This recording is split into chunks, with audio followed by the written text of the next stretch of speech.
Good afternoon, everyone. My name is Yang from Chinese Academy of Sciences. Today, my topic is decadal trend and interannual variation in outflow of aerosols from East Asia.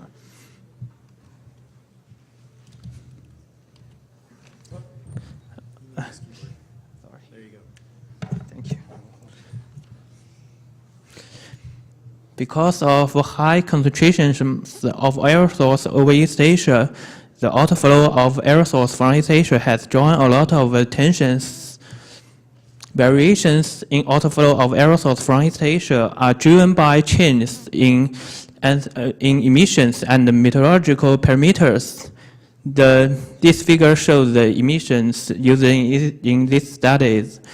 The blue lines represents the anthropogenic emissions, and the red lines represent the anthropogenic plus biomass burning emissions.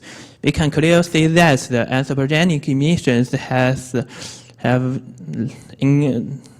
all show increasing trends, and the biomass burning emissions has large interannual variation, especially for black carbon and organic carbon. The meteorological parameters associated with Asian monsoon system vary year by year, both of which can influence the interannual variation and decadal trends of outflow of aerosols from East Asia. Many previous studies have reported that the outflow of aerosols exported from East Asia can reach North Pacific and even North America through long-range transport and influence the local air quality there. Therefore, understanding the variations of outflow are essential for air quality studies. In this work, we aim to quantify the interannual variation and the decadal trend of aerosol outflow from East Asia for all major aerosol species and PM2.5 aerosols. We also aim to separate the rules of variations in meteorological parameters and all emissions. We quantify the outflow using the models. The model used in these studies is a global chemical transport model, GEOS-Chem, managed by Harvard University. The GEOS-Chem model has a fully coupled treatment of tropospheric chemistry and aerosols. And this model is driven by assimilated meteorological fields.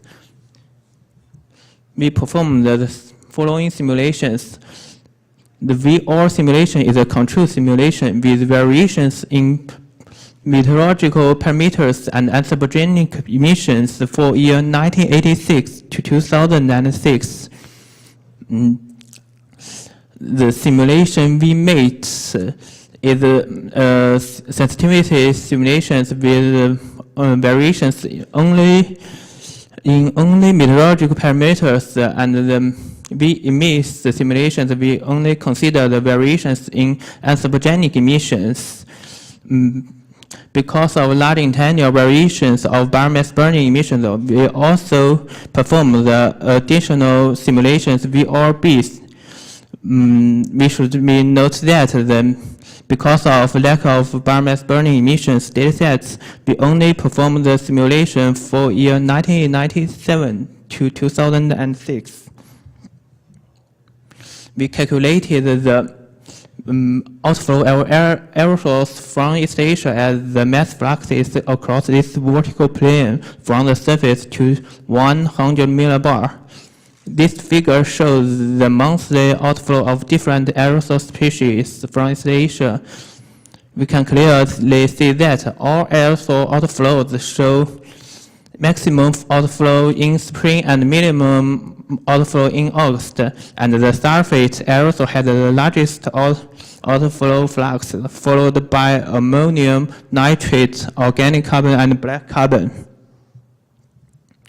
This figure shows the seasonal variations of PM2.5 mass fluxes.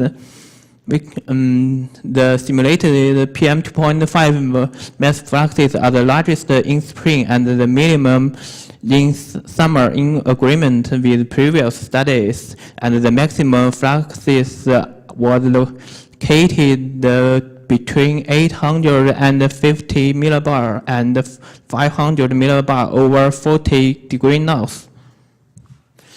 We quantify the decadal trends of outflow here.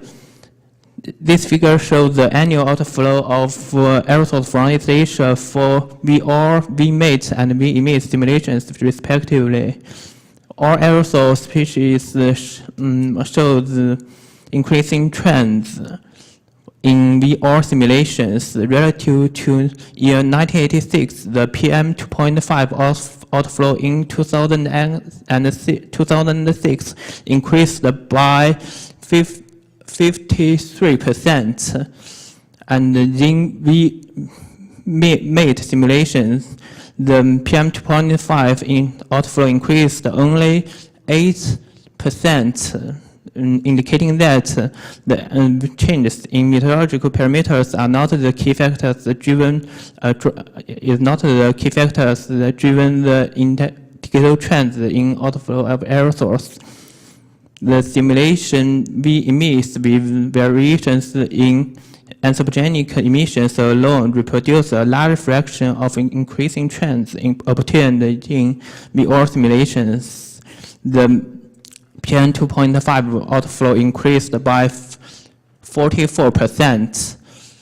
Therefore, the decadal trends in aerosol outflow were mainly driven by changes in anthropogenic emissions. To analyze the outflow interannual variation of outflow, firstly, the decadal trends are identified by linear square feet and removed from time series, just like this figure shows. Then the interannual variation are quantified by mean absolute deviation and absolute departure from the mean. The MAD value represents the absolute interannual variation, and the APDM value represents the interannual variation in percentage. We quantify the interannual variation of outflow here. This figure shows the APDM values of detrended outflow fluxes of aerosols. We can clearly see that the blue bar and the orange bar and the green bar represent the APDM values in VR, VMAT, and VEMIT simulations, respectively. We can clearly see that the APDM values in VMAT simulations are very close to those in VR simulations for all the aerosol species, and the APDM values in VEMIT simulation are much smaller, indicating that the interannual variation in aerosol outflow were driven by meteorological variables. The APDM values of annual outflow of PM2.5 are 5.2%, suggesting that outflow of PM2.5 had an average interannual variation of 5.2%, but we should note that the APDM value represents the average interannual variation. Year by year changes in outflow may be much larger than this value. Because of large interannual variation of biomass burning emissions, we show in the figure the APDM values in VR and VRB simulations, respectively. The large interannual variation of biomass burning emissions are found to lead to large interannual variation of outflow of organic carbon, but the APDM value of outflow of PM2.5 shows small change. This is the summary. Simulated annual outflow of PM2.5 from East Asia increased by 53% over 1986 to 2006, which were mainly driven by changes in anthropogenic emissions, and the outflow of PM2.5 from East Asia had an average interannual variation of 5.2%, which were driven by changes in meteorological variables. Thank you. We have a lot of time. Questions? Yes, please.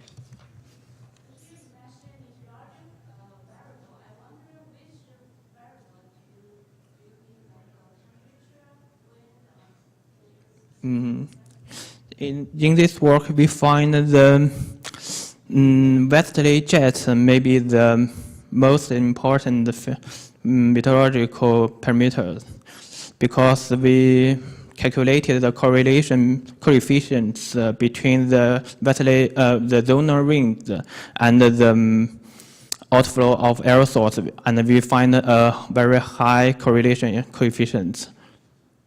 Thank you.